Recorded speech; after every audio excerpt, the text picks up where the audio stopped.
And 2 years ago, you can ask my husband, he always uses the phrase like, one day you were fine and the next day I was not. I get goosebumps even saying that because I remember how different I was. I just woke up and I didn't feel the same.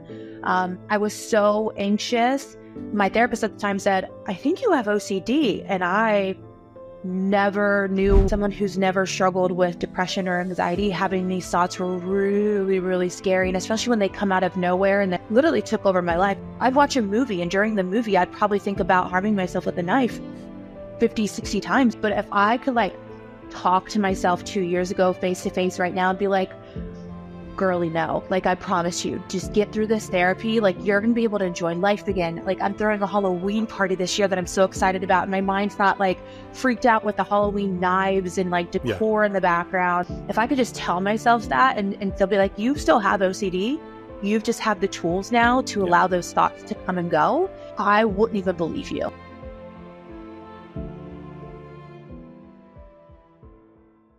Hello, everyone, and welcome once again to another episode of the Get to Know OCD podcast. I'm Dr. Patrick McGrath, Chief Clinical Officer for Know OCD. It's a pleasure today to have Erica Lugo with me. Hi, Erica. How are you today? I'm good. How are you? I am doing well, and thank you for joining us today. It's so important to have people tell their life stories of OCD, and you have such a unique story that comes in because you aren't someone who identified OCD young in life and saw it grow. Yeah. It's something that kind of just came out of nowhere, it almost felt like. So before we get into that, though, can you tell everyone a little bit about yourself and your background? You've got such a fascinating story, from The Biggest Loser to a fitness coach. You're a mom, entrepreneur. I love the story. It's so great. Yeah. Well, first off, I got to say, I feel like I'm the one talking to a celebrity because I always catch, when you do work on the app and the lives, I always kind of jump on. So I was like, oh my gosh, I'm getting to talk to him. So I think that's kind of cool. Thank you. I appreciate it. But a little bit about me. So I started my journey about 10, 11 years ago. My son's 14 now. So he was probably about 3 at the time. And I weighed 322 pounds and I just knew I needed to get fit. And that's where my story started. And I used Instagram as an avenue at that time to just inspire myself and hold myself accountable. And this is a time where Instagram didn't have influencers. So I kind of got into the game early and I became one of the first original fitness or weight loss influencers, whatever you want to call it, back on the app, 11 years ago. So fast forward, tracking my whole weight loss journey, I lost 160 pounds. I tracked it all on Instagram. And from there, I just got wild opportunities. I never thought it was ever going to be what it turned out to be. I actually worked HR. I was an office girl for years, working a 9 to 5. And now my life has been, I got to be the coach on The Biggest Loser. I worked with Rachel Ray and The Today Show and Kelly Clarkson, Nick Canna, Jenna and Hoda. Got to be on the cover of Women's Health magazine for America's Next Fitness Star. Wow. I got to do some really, really cool things. Amazing. I also was diagnosed with thyroid cancer in 2019 and I've been in remission since then. So, my journey has kind of been ever evolving, and now I own a functional health coaching company where we help women with their hormones and fitness, weight loss, perimenopause, you name it. We kind of handle all of it. So my journey's progressed a lot over the last 10 years. Wow. I mean, what an amazing story. And then OCD. Yeah. And then OCD joins the whole process as well. Tell us about that. Ago. Yeah. So 2 years ago, I have never been someone to identify as having, luckily, thankfully, I've never struggled with depression. I've never struggled with anxiety. Looking back at my journey now, maybe a little bit postpartum, I've always had a little bit of anxiety. I think just the normal stuff, when it comes to anxiety.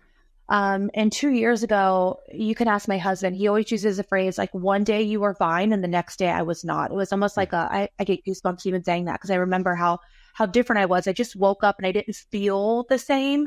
I was so anxious that it just felt like adrenaline was running through my body 24/7. I couldn't go to the gym and that was my livelihood. Sure. I had thoughts racing through my head all day and they would just loop and they would scare me. So obviously, you go to the doctor and you tell them what's going on and they're like, oh yeah, here's an antidepressant. And I was willing to try them. Right. I know tons of people where they saved their lives and I have family members on it. So I was willing to do anything at that point. And in fact, they all made me worse. I tried 4 of them and they just made me worse. I had all the black box warning label, symptoms happen, unfortunately. Oh, that's terrible. So, I just remember really feeling hopeless and lost. And like, I may cry in this podcast because this was such a hard time for me, because I was so scared of my own mind. I was having constant thoughts of self-harm, which at the time, I thought meant I was suicidal. So talking to my therapist, I would tell her my thoughts, and I'm like, I can't get it out of my head. Like, I don't understand. And like, I don't want to look at a knife, and I don't, I avoid knives, and I check to make sure they're in there. And like, the goosebumps are popping up again, because it's just, again, such a crazy time in my life where I was scared. But my therapist at the time said, I think you have OCD. And I never knew what that was. Like, someone from the outside looking in, we think OCD is like cleanliness, right? Germs. We see Howie Mandel, who's openly talked about it. So that's kind of what I attributed to OCD, or like, flicking the lights on and off, or checking the door. And I was like, I don't do that. And she goes, no, OCD is more than that. And I had no idea. And she said, unfortunately, I'm not specialized in that, but I can give you, they give you kind of like a test to kind of gauge if that's something that you struggle with. And sure enough, I definitely scaled as like, yes, I struggle with OCD. So she was like, you need to find someone that can give you some resources. And I was like, I'll figure it out on my own, because I was just so overwhelmed. Yeah. And that's where I came up with NOCD. So that's kind of where my journey started. Well, thrilled that you found us and you were able to get Me some help. Me too. That means you did exposure and response prevention therapy. And I did. What was that experience like for you to do that? Really hard. Because my OCD was my subtype was self-harm. And it was around knives or sharp objects. And, the images and the thoughts that I had were pretty graphic about, where I would self-harm on my body. So doing exposure therapy, I remember, like, after meeting with my therapist, her name is Patricia. So shout out to Patricia if you hear this. But she's actually the one who had me listen to podcasts and see and all that stuff. So hopefully she watches. But, I remember when she told me what we were going to do for exposure therapy, because how do you do that when your thoughts are self-harm? Like, that's a little terrifying when you're someone who already struggles with the thought of you're going to quote unquote snap and do that to yourself. So when she told me what we were going to do before we did it, I actually made sure I scheduled my time at the house where I knew no one was going to be around, because no one would understand what that would look like or what I was doing, holding a knife in my hand and being still with it and breathing through it and letting a thought just become a thought. And then, progressively holding it up to whatever body part I was thinking of. And that's, if an outsider saw that, they would have no idea what's going on. Right. I myself sitting in the chair had a really hard time with it. Yeah. And one of the things that I say to everyone is, if you tell me how to overcome the fear of an elevator without getting on an elevator, we'll write a book together and make $1 million, right? Facing that fear becomes such an essential experience, because your mind is telling you things that just aren't true, but are so very believable.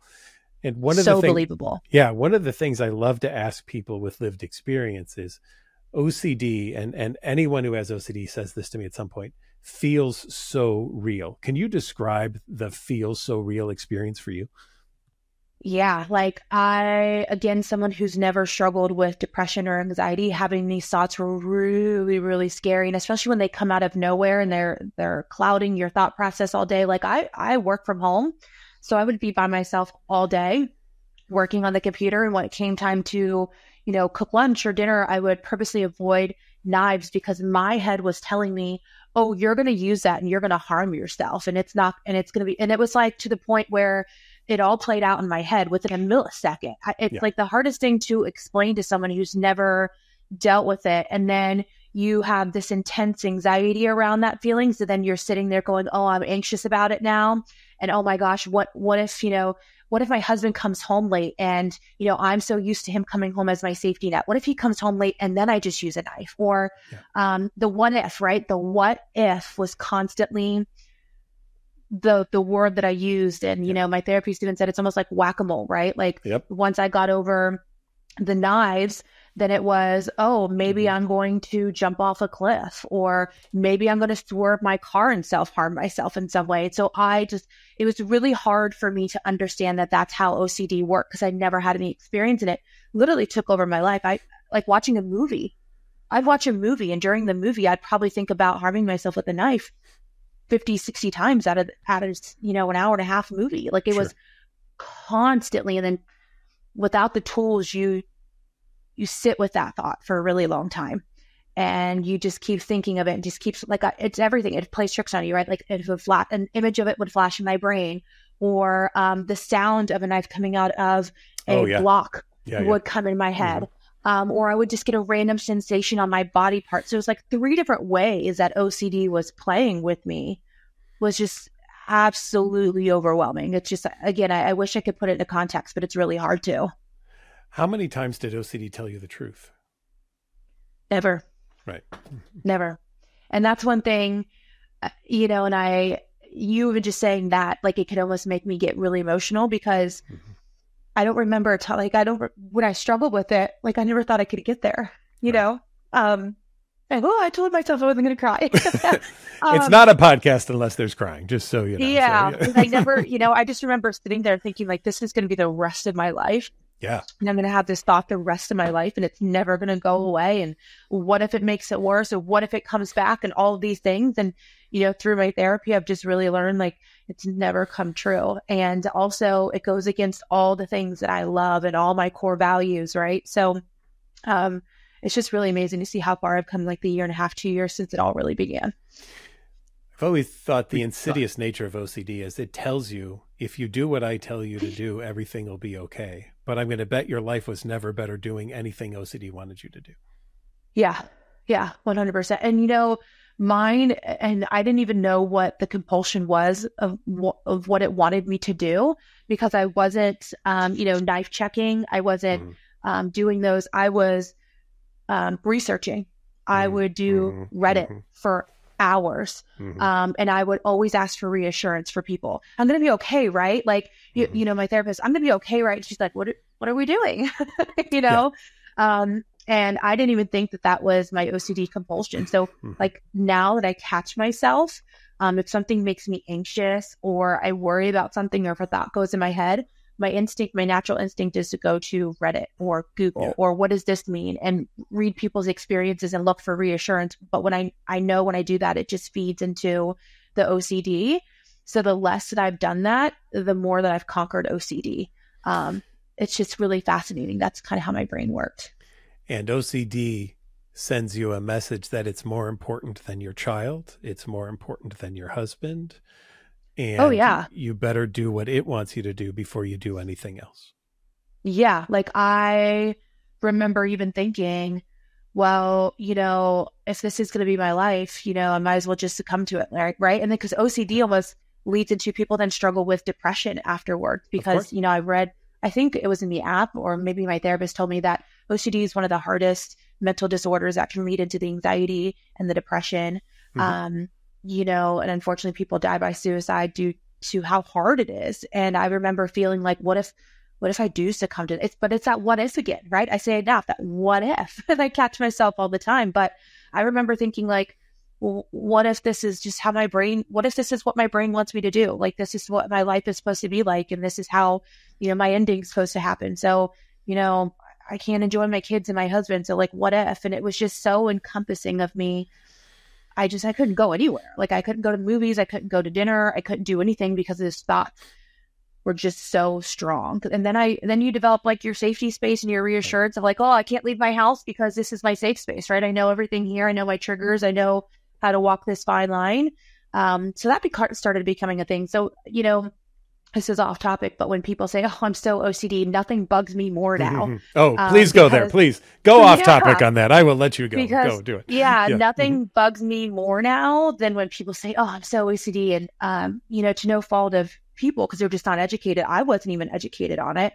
You know, I just had a friend, we were out of town this week, and she goes, oh, I'm so OCD about this. And I was like, hey, like, can I talk to you about that? Because, you know, I struggled with OCD and they don't really know the depths of it.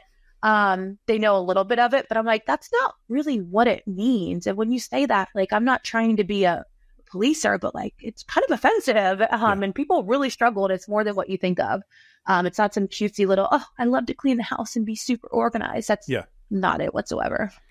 Well, and I'm really glad to have you here on the fitness side, because OCD is one of those conditions. Well, and in fact, it's the only condition I'm familiar with where people say, I wish I had a little OCD, right? Where maybe that would help them get through COVID or anything. But, I'm going to bet when you were at your highest weight, you never wished for an eating disorder as a way to help you overcome your weight issues. And so I say that in all respect of everything you've done, but it just, for some reason, we've decided that OCD maybe is a little cool or would be not so bad to have. Or the other thing is something that everybody has. I mean, I also get, and maybe you hear this too, don't we all have a little OCD? And I'm always educating people on that idea that no,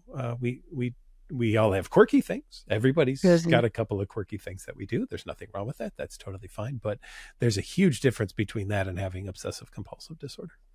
Yeah. And especially, for people my age, I'm going to be 40 in 2 years. So the last thing people thought is I actually had clinically diagnosed OCD onset later in my life. Like a lot of people thought it was just a silly little diagnosis because everyone has OCD. You know what I mean? Or, you're 37 years old, or at the time I was 35, but like, oh my gosh, you're 35 years old. You've never had it. So how do you have it now? That can't be real. Maybe you're just like, maybe something else is going, like no one took it seriously because it's not really understood. So that was really fascinating for people to understand and learn. And I've shared my journey quite a bit on social media, obviously, because a lot of women in my position at my age don't realize that as our body changes, chemically and hormonally, can lead to onset OCD. And that's something that I'm so passionate about right now. Because that was the last thing that I ever expected. But I believe like the statistic is women going through perimenopause and menopause it's like either 3 or 6 times more likely to develop a mood disorder due to perimenopause or menopause. And correct me on that, obviously that statistic. Sounds about right. Yeah. Yeah. And that was something I had no idea. And it just took over my life. And I wish I was educated on that. And I wish there was other more support around those changes and who thinks I think OCD is also one of those mental health disorders that doesn't come to the forefront very much. It's, obviously depression and anxiety, but people don't think that changing hormones can cause OCD as well. Sure. It's a big thing. A lot of I can't tell you how many people I've had come to me since sharing my story with you guys. Thank you so much. I thought this was like a depression, but like the more you talk about it, I'm pretty positive it's OCD. I say, go talk to them, go get evaluated and see, because like it could happen. And they're like, it hasn't happened. It all started when I was in my late 30s or early 40s. Could this really be happening to me? And I'm like, yes, please go seek that help. You also said maybe there was a little around when your child was born, which again, a hormonal potential change as well for you. So, and only as much as you'd be willing to talk about it, but were there some intrusive thoughts or things going on at that time that you experienced? Yeah. With my postpartum depression, and after I really sat down, with my therapist, and really kind of evaluated what my OCD was, we did talk about, when I became a new mom. And I remember, with being a new mom, a lot of people just think, again, postpartum depression. But looking back, I really think it was obviously a little mix of that. But I do think obviously I had OCD at that point, because looking back, I'm like, oh, that makes a lot of sense. But my thoughts were me harming my child, or me feeling like I was like going to like drop him like mine was dropping him too hard. And feeling like I was purposely trying, like my thoughts were saying I'm purposely trying to do that. So like, I remember holding him and just like, it would take me 15 minutes just to put him down because I was so scared. Slow. And then I would have like my husband at the time be like, do you think that was too hard? Like, was that too much? And he's like, no, you're fine. And I remember that intense fear of that looping over and over again. And I probably struggled with it, not probably, I know I did, for the first year that he was born. And then it just kind of went away. But again, I learned that about OCD too. It can kind of have a flare up, if you will. So, I definitely struggled with it when my son was born, for sure.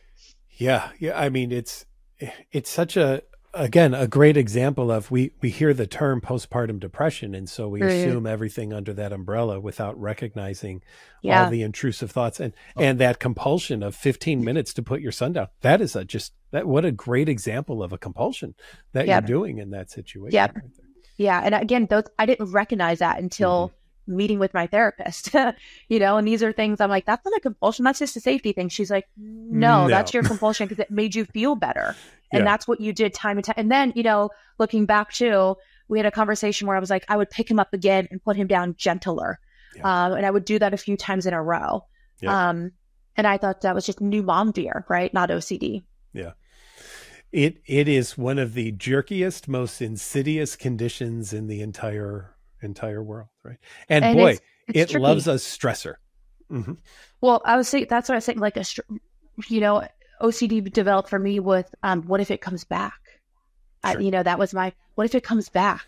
Oh, are you having those thoughts again? Are you checking, Erica? Are you checking your thoughts again? Or like, so it plays that. Now, thankfully, I've gotten over that hump and I have the tools now to help me.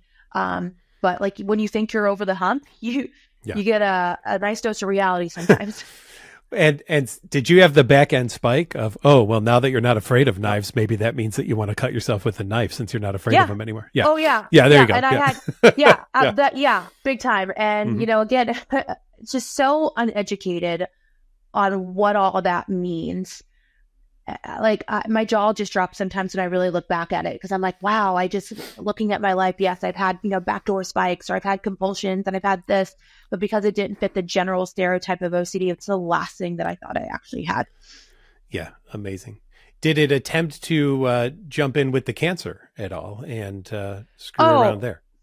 So I thought I'll go with yes on that. Okay. Yeah. I'm like, let's talk about that. Yeah.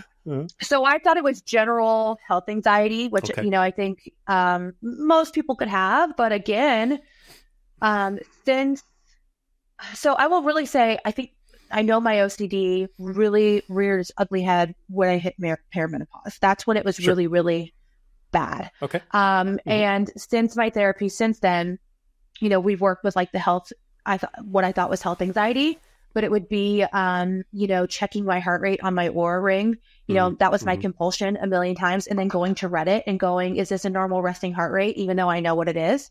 And then looking for reassurance for people. So then I would leave a message at my doctor. Hey, is this a normal resting heart rate? Because this is not like, I don't know if this is normal. That's not health anxiety. That is actual OCD. I was doing those compulsions to make myself feel better in a short time frame before it happened again. Correct. Cancer, same thing. Yes. Is this lump this? Let me go to Reddit. Let me ask for this. And then I've even gone as far as, well, let me order a blood test because it makes me feel better. Yeah. So if that means that, I have to order once a month to make myself feel better, I was doing it. And I thought it was health anxiety. That's not health anxiety. That's OCD. Those are compulsions. Hardcore compulsions. And again, things that no one understands that those are compulsions. Looking at it, I told people, yeah, I'm so nervous. I ordered like 3 blood tests in a row. No one would say that's OCD. Right. No one. They would say, oh, you're just anxious. Yeah. So again, that lack of education around that. And again, thank you for helping to educate people on it because,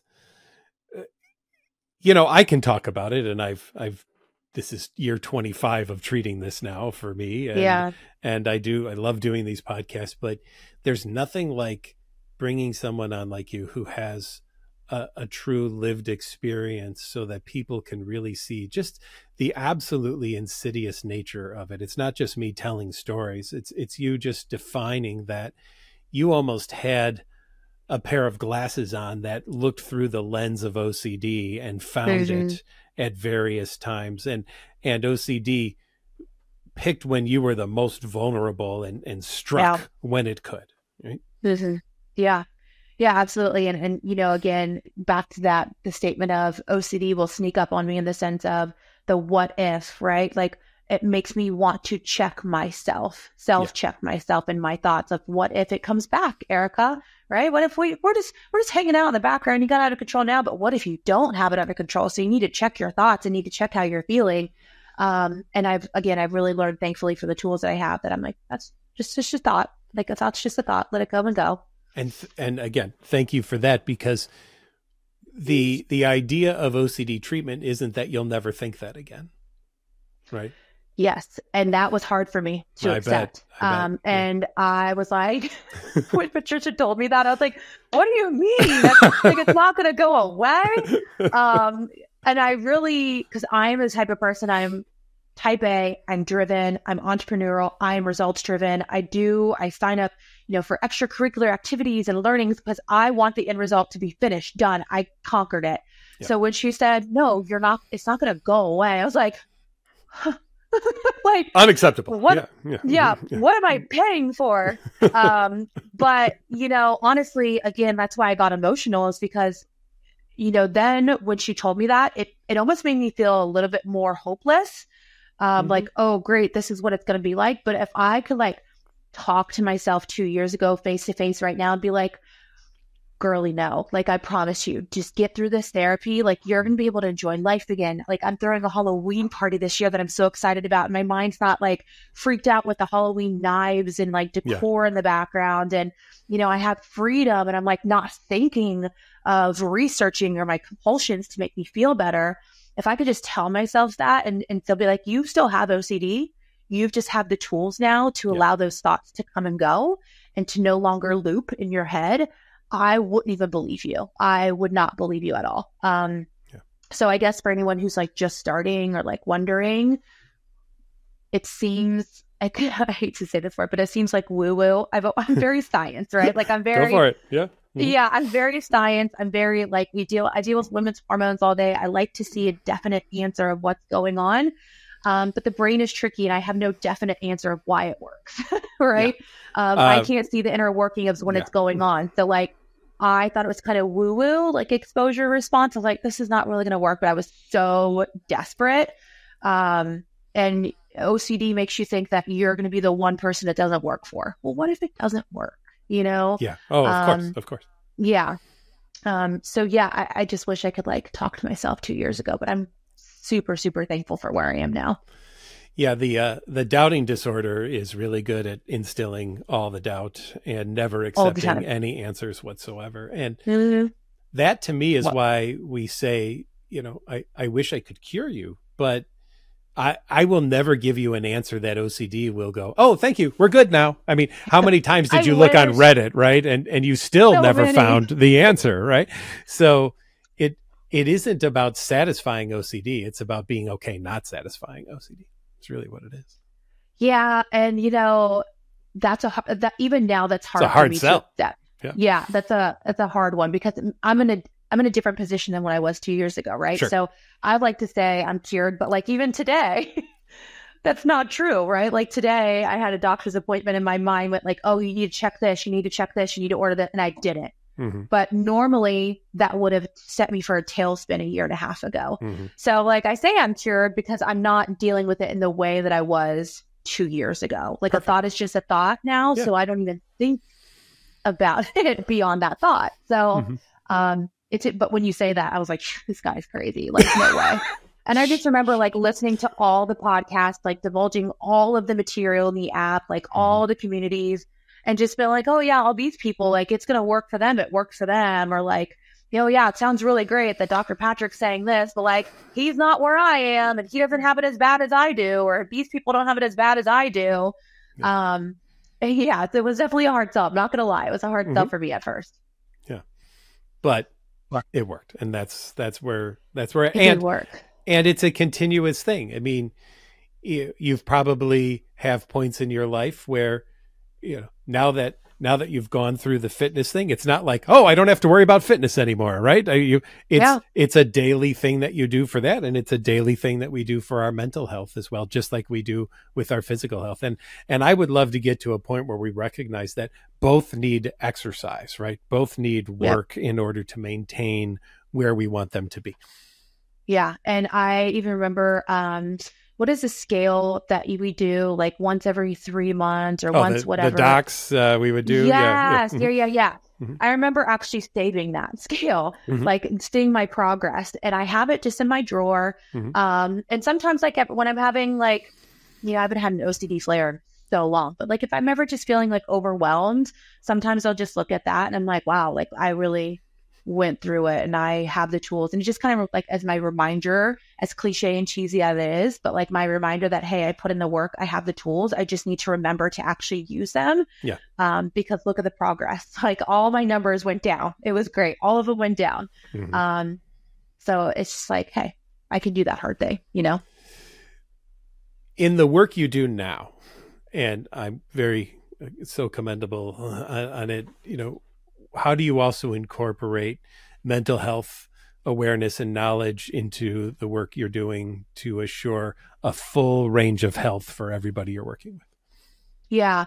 You know, one thing I'm first and foremost on my platforms, I'm pretty transparent about the connection of your overall health and how it affects your mental health, right? Mm-hmm. As women, and I'm sure you can kind of understand this working in the medical field that you do, you know, the studies of women's health is just not there. And the advocacy for women's health is just not as strong as it is for men's health. So I'm really, really honest, and I advocate for women to really take control and ask for help and seek resources and don't take no for an answer. I remember when I was going through it and they just were giving me antidepressants and no one had even diagnosed me as OCD yet. Mm-hmm. I remember this just like gut feeling, like, this is not what it is. Mm-hmm. I know this is not depression. I know this is not anxiety. This feels different. Mm-hmm. Why won't you listen to me? Right. And that's why I, you know, and again, no ill will to anyone who takes antidepressants, but that's why I took 4 of them, because I just listened to my doctor without listening to my gut. And I really, really, really wish I went to my therapist sooner and started that sooner and got evaluated and had someone actually to talk to and listen to my symptoms in that way sooner versus just going like, just taking like no for an answer, if that makes sense. I'm just a really big advocate for women understanding what their body and mind is feeling and doing differently, I guess, and not feeling like they're crazy or not feeling like they're broken and just taking no for an answer anymore. Excellent. And it is why I continue to do this, to educate, because there still is not enough awareness of OCD. Like you said at the beginnings, people still think it's washing your hands, it's checking the doorknobs or the lights, and or it's a personality quirk that we're all a little OCD. People don't realize the intrusive thoughts can go to harm. They can question your orientation. They can have an existential religion, nature. All of that. Yeah. There is nothing off the table for a subject that OCD won't take it to get you to do a compulsion at all. Just absolutely nothing. Nowhere that it won't go. Yeah. And that was shocking to me too, right? Because again, I was so uneducated, all the different subtypes out there. So when I would jump on the lives on the app and people, or the meeting topic was a different subtype or the different variants of subtype, I was like, I remember telling my husband, like, did you know? And he was like, he said, I don't even still know what you're talking about. Right. Like as much as like and that's the other topic, like dealing with that with your spouse or your partner or your family. Let's go there. Yeah. Yeah. And educating about that was really hard because again, it's made to look cutesy. And I love how Howie Mandel has like really talked with you guys and gone more in depth with it, because I think people see him as like this quirky personality and this fun, eccentric guy. And he's made it less scary because he's dealt with it for so long. Right. Yeah. So people don't really understand until he like actually opened up, but telling my husband was the hardest thing ever. Because I was like, I know I'm not suicidal, but like, if I tell him this, he's going to think I am. Yeah. Like, hey, honey, I'm really, really anxious because I have thoughts of knives going across certain parts of my body all day. Like when you tell your spouse that, like, they don't know how to take that. Right. Who did I marry? What is going on? Like what's going on? Or then it goes like freak out mode, right? Yeah. Like, okay, do I need to check you in somewhere? Are you going to harm yourself? Are you going to do this? Like, oh my gosh. And again, when your spouse or someone that you love is in that kind of panic situation, they want to do whatever they think they can do. And they go to the things that are just taught, right? So like, are you on antidepressant? Do you need to get checked in? Versus like, hey, like, what are those thoughts doing for you? And how often are you thinking of them? Or what are you doing when you have those thoughts? And I really think that those are questions that people should start asking more. And then my kids, that was really hard. My kids are all teenagers. I have a senior this year and then 2 in middle school. So at the time, 2 years ago, high school and elementary school, telling them that mom or stepmom is really having these fearful ideas of a knife and she doesn't want to be around a knife. And if we're cooking dinner, please keep it away. That was like, so for them, I didn't really tell them the severity of it, of like the images and the subtype that I was dealing with. But I did tell them, mom is having these really dark, intrusive thoughts right now. And it's really hard for her to handle because they scare her and it makes her want to do things like check or hide or question things. So if I'm like a little distant right now, I want to let you know that this is actually OCD. Okay. And I remember my son actually telling me, well, duh, you clean a lot anyways. And I was like, no, like he did. He's like, well, duh, we knew that you clean a lot. And I was like, no, honey, like this is actually really, this is like a, that could be OCD, right? Yeah. But this is what mine is. Yeah. And just no one really understood the intrusive thoughts, right? And what that means. And when you say that to people, that's a lot of weight in those words because they've been deemed so bad and so heavy. And that's why I think another reason why people don't talk about it or go get help for OCD or even recognize it's OCD because they just think it's suicide ideation.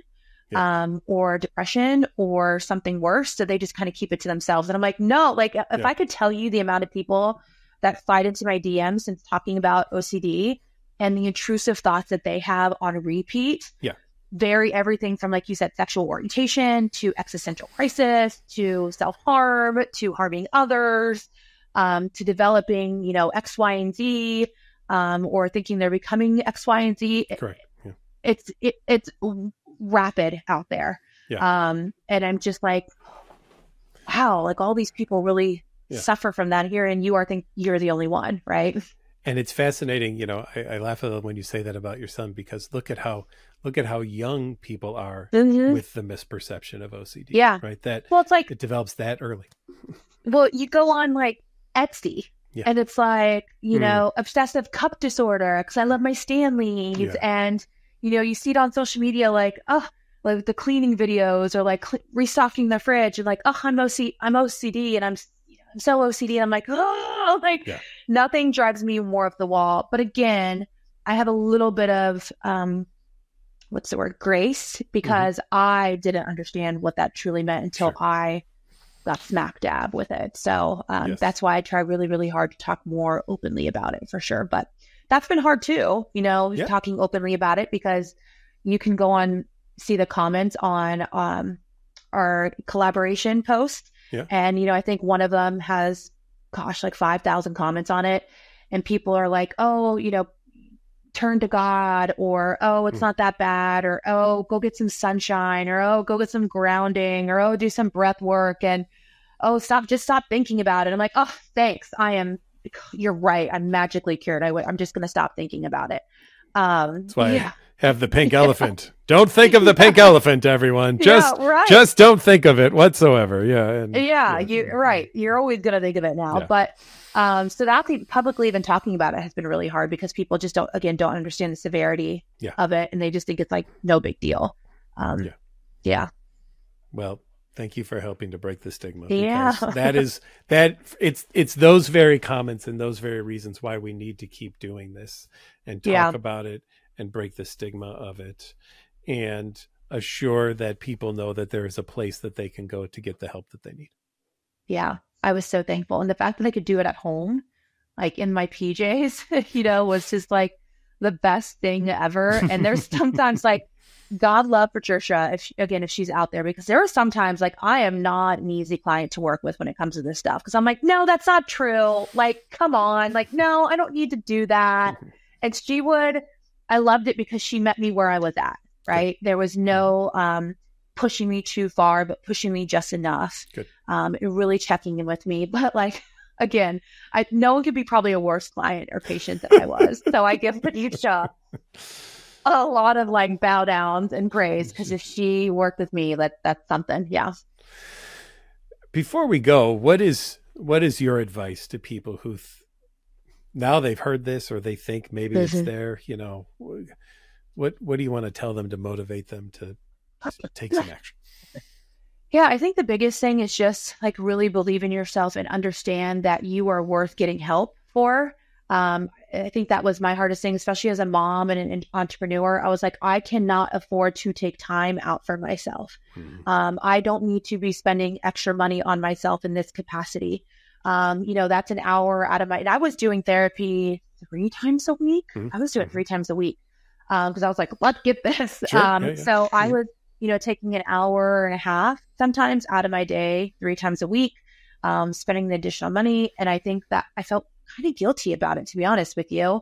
So I think just like allowing yourself to be worthy to get help, and just allowing yourself to not accept the fact that you are going to be this way forever. I think that was also something I struggled with, like, oh, I'm just going to be this way forever, so might as well get used to it. And that's not fair to myself or my family. Yeah. And I think that even goes sometimes on the physical versus mental, because I wonder if you felt that guilty about cancer treatment ever. And I didn't. No, not at all. And that's the education and the lack of awareness and resources that we have when it comes to mental health. Like, I still think this country has a lot to work to do when it comes to mental health. And we just don't give the people the actual grace, and we don't understand the gravity of it. Because again, especially with OCD, it's just been made to look so cutesy, So, and I don't think a lot of people like to even admit, like, I'm OCD. Like, I will actually be like, people ask about my mental health journey. I'm like, oh yeah, I'm OCD. And like, what does that even mean? I'm like, oh, I have dark intrusive thoughts. Do you want me to talk to you about them? Because I really would love to educate you. So it's like, my husband's like, sometimes like, whoa, Erica, they just met you 5 minutes ago. And I'm like, well, they asked you about mental health and what my struggle was. So I'm going to tell them. Because it is really important to me. And I take it very, very seriously in sharing that on my platform with people. Where can people find you, Erica Lugo? Where will they go? You can find me like everywhere. Instagram, Erica Fit Love. I mean, all my names are the same across the platforms, right? Okay. Erica Fit Love, Erica Fit Love Official. I'm the same all over the place. So TikTok, Instagram, Facebook, awesome. LinkedIn, although that would probably be not as updated as the rest of them, but I'm on there too. All right. Well, Erica, thank you so much for spending some time with us today. Yeah. It has been a joy. And again, it is just, for me, so important to show the various faces of OCD, the various ways that OCD shows up, the various themes that OCD takes on. And to show that at its core, though, it's all about doubt. It's all about what if. And when you learn that you can handle it, you can live the life you want to live and not the life that OCD wants you to live. Oh, I love that. Yeah, I love that, because I never believed that before. So, and thank you so much. Like, I had a blast. Again, I was like, oh, Dr. Patrick, I get to talk to him today. So excited. Well, I'm thrilled. Well, thank you, everyone, once again for joining us for the Get to Know OCD podcast. You can get us anywhere you get your podcasts from, or you can go to our NOCD YouTube channel and you can subscribe through there as well. If you're looking for help for obsessive compulsive disorder or related conditions, like we work with hoarding and body focused repetitive behaviors, check us out at NOCD.com and do a free 15-minute call with one of our care advisors. We'll see you again in the future for another episode of the Get to Know OCD podcast. Thanks for joining us. Have a good one.